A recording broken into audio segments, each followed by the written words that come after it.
బహుజన ప్రజలందరికీ నమస్కారం. నా పేరు డాక్టర్ పెబ్బేటి మల్లికార్జున్. నేను అసిస్టెంట్ ప్రొఫెసర్గా పనిచేస్తున్నాను. తెలంగాణ ప్రజావీరుడు పాలమూరులో జన్మించినటువంటి పండుగ సాయన్న యొక్క జయంతి కార్యక్రమం ఆగస్టు 8వ తారీఖు రోజు బహుజన వర్గాలలో పుట్టి ఈ సమాజం కొరకు దేశం కొరకు ప్రాణం త్యాగం చేసినటువంటి గొప్ప గొప్ప వీరుల త్యాగాలను చరిత్రను బయటి ప్రపంచానికి తెలియకుండా ఆధిపత్య కులాల వాళ్ళు కుట్ర చేసి వాళ్ళ చరిత్రను మనకు తెలియకుండా చేయడం జరిగింది. కాలక్రమంలో బహుజనులు చైతన్యవంతమై తమ పూర్వీకులు తమ కొరకు ప్రాణత్యాగం చేసినటువంటి వాళ్ళు, ఈ దేశం కొరకు ప్రాణత్యాగం చేసినటువంటి వీరుల యొక్క ఒక్కొక్క చరిత్రను బయటికి తీసుకుంటా వస్తున్నారు. అట్లాంటి క్రమంలో మరుగున పడిపోయినటువంటి ఈ వీరుని యొక్క చరిత్రను ఇప్పుడు ప్రజలందరూ కూడా బయటికి తీస్తున్నారు. పాలమూరు ప్రాంతంలో పుట్టినటువంటి ఈ పండుగ సాయన్న యొక్క జయంతిని బహుజన ప్రజలందరూ ఎందుకు జరుపుకోవాలంటే, తెలుగు కులంలో పుట్టినా కానీ ఈయన 1860 నుంచి 1900 మధ్యలో జీవించినటువంటి వ్యక్తి. ఆ కాలంలో గ్రామాల్లో ఉన్నటువంటి పటేలు, పట్వార్లు, భూస్వాములు, కరణంలు, దేశ్ముఖులు వీళ్ళందరూ, తర్వాత హైదరాబాద్కు వచ్చేసరికి నిజాం, వీళ్ళందరూ కూడా భూమిని, ఇతర ఆస్తులను, అధికారాన్ని తమ చెప్పు చేతుల్లో పెట్టుకొని తమ దగ్గర తమ అధీనంలో ఉంచుకొని ప్రజలందరినీ కూడా బానిసలుగా చూస్తున్నటువంటి పరిస్థితి ఆనాడు ఉన్నది. ఎంత బానిసత్వం అంటే, ప్రతి కులం ఏ వృత్తి వ్యక్తి ఆ వృత్తికి సంబంధించి ఆ దొరలకు, ఆ భూస్వాములకు, ఆ పటేళ్లకు ప్రతి గ్రామంలో కూడా ఫ్రీగా పనిచేయాలి. పూర్తి బానిసత్వంలో ఉన్నటువంటి సమాజం. ప్రజలకు అక్షరాస్యత లేక నోటిలో నాలుక లేనటువంటి కాలంగా ఉన్నది.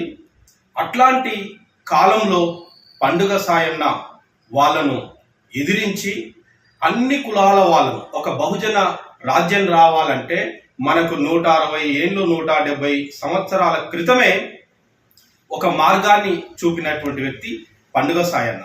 అన్ని కులాల నుంచి, గౌడ కులం నుంచి వెంకన్న గౌడు అని, యాదవ కులం నుంచి వీరయ్య యాదవ్ అని, తర్వాత ఎస్టీల నుంచి లచ్చిరాం నాయక్ అని, ముస్లింల నుండి టోపయ్య అని, ఎస్సీల నుండి చిన్నగిరి, పెద్దగిరి అని, ఇట్లా అన్ని కులాల నుంచి ఒక సైన్యాన్ని ఏర్పాటు చేసుకొని ఆ రోజు దొరలపైకి, భూస్వాముల పైకి పోరాటం చేసినటువంటి వ్యక్తి. దాంతోపాటు ఈయన చూపినటువంటి ఒక గొప్ప మార్గం ఇంకొకటి ఏంటంటే, అప్పుడున్నటువంటి అన్ని కులాల వారు, ఎందుకంటే మనలో కుల అంతరాలు ఉన్నాయి. ఈ కుల అంతరాలు ఉన్నంత కాలం బహుజనులంతా ఏకం చేసి ఎస్సీ ఎస్టీ బీసీలను ఏకం చేసి రాజ్యం స్థాపించడం కష్టం అనేటటువంటి అభిప్రాయంతో అన్ని కులాల వాళ్ళను తన సైన్యంలోకి తీసుకోవడంతో పాటు సహపంక్తి భోజనాలు కూడా ఏర్పాటు చేయడం జరిగింది. అన్ని కులాల వాళ్ళు కలిసి 160 సంవత్సరాల క్రితమే సహపంక్తి భోజనాల్లో కూర్చొని అన్నదమ్ముల్లాగా ఐకమత్యంగా కలిసిమెలిసి ఉండే విధంగా చేసినటువంటి గొప్ప సంఘ సంస్కర్త పండుగ సాయన్న. అట్లాగే వీళ్ళందరూ కూడా కలవడానికి, అంటే బహుజన ప్రజలందరూ కూడా కొలిచేటటువంటి మైసమ్మ దగ్గర ఈ కార్యక్రమాలు ఏర్పాటు చేయడం జరిగింది. చేస్తూ ఆ క్రమంలో ఈయన పోరాటం చేస్తూ వాళ్ళ కుట్రలకు నిజాం సర్కారు ఉరి తీయండి అని అన్నప్పుడు ఈయనను ఉరి తీయొద్దని చెప్పి వనపర్తి మహారాణి శంకరమ్మ గారు నిజాంకు ఆయనను ఉరి తీయొద్దని చెప్పడం జరిగి ఉరిని ఆపింది ఆమె. అంటే సామాన్య ప్రజల కొరకు పోరాడుతున్నటువంటి ఒక వీరుణ్ణి రాజరికం ఎప్పుడైనా కానీ సమర్థించదు. రాజరికం వ్యతిరేకిస్తుంది, రాజరికం ఉరి తీస్తుంది.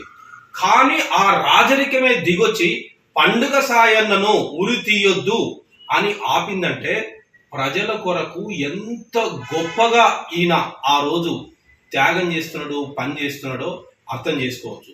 కానీ అక్కడ ఉన్నటువంటి భూస్వాములు కుట్రతో ఆయనను ఈ ప్రజలంతా బహుజన ప్రజలంతా ఏకమైతే వీళ్ళ యొక్క అధికారము పోతుందనేటటువంటి దృష్టితోని ఆయనను అన్యాయంగా చంపివేసి ఎంత కసిగా అంటే తల ఒక దగ్గర మిగతా శరీరం ఇంకో కొన్ని కిలోమీటర్ల దూరంలో పడవేసి వాళ్ళు పండుగ చేసుకున్నటువంటి సందర్భం. అంటే ఈ బహుజన ప్రజల కొరకు తన ప్రాణాన్ని త్యాగం చేసినటువంటి వ్యక్తి పండుగ సాయన్న. కాబట్టి అన్ని కులాల వాళ్ళు బహుజన ప్రజలందరూ కూడా ఆగస్టు 8వ తారీఖు రోజు ఈయన యొక్క జయంతి కార్యక్రమాన్ని జరుపుకోవాలి. పండుగ సాయన్న యొక్క జయంతిని జరుపుకోవడం అంటే మనల్ని మనం గౌరవించుకున్నట్లే.